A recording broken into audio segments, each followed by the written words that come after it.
supervisors are there. Third level, only one AC room is there. That is for his managing director's room. After coming to know everything, after seeing everything, he saw a small room attached to the working place.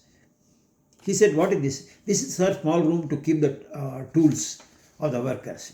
Then he said, "You convert this into my managing director's room." Because the idea is he wanted to be nearer to the workman force. Then he can inspire. The point here is, even at that old, at the age of 60, he was giving a wonderful speech. Then the point again I want to say, at the end of the speech he told, "What is use of my so many inspirational points I am going to give it.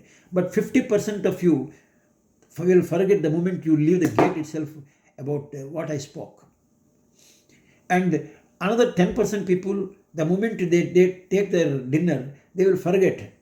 And next day if somebody asks what Sadhguru Ranganekar said, they say it was a good speech." What is use of that kind of thing without remembering the subject also? Remember, you are not really getting inspired. What really inspires is you should translate into action.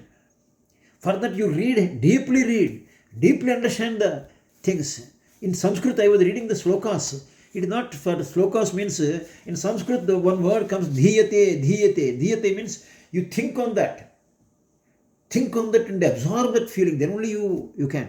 When a film actor is acting, he goes into that particular role and then he puts up the emotion. That is what is required. Do it with emotions and do it with interest. Do it with determination.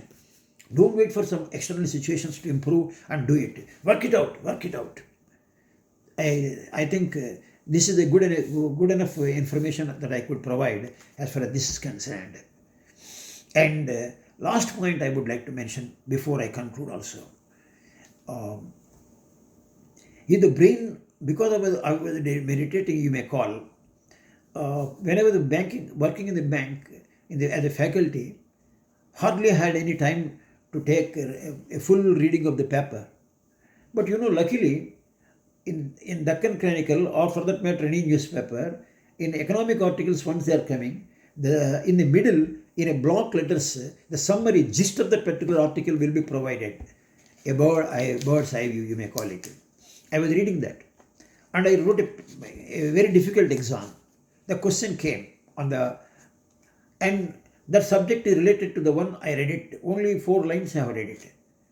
Those things I could analyze and increase it into 3 pages and completed the paper and got good marks. The point is, you should have that a deep reading, and then you are in a deep thinking, and then automatically you will be in a position to develop that particular point naturally, and it comes out.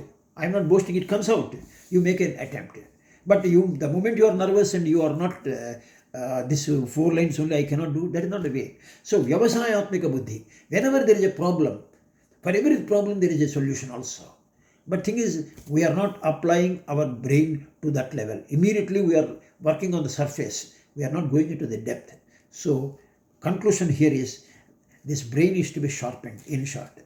There are many ways. You can try your own methods. I gave some of my own examples. If time permitting, I will give separate speech on motivation for the youngsters. Thanks for listening. And I have put about 50 videos under my name Varada Rao. If you type Varada Rao in the YouTube, VARADARAO, you will get it. Thank you. I am doing it for my own inspirational purpose, so that at least to the society, what I can contribute to the society, so that at least some generations who are thinking these are all speeches that are only for, because nobody has got the time to go through the saintly speeches, the modern man, what he is talking and whether they are relevant or not. So I am giving these thoughts so that it will be useful to the generations, present generation also. Thank you.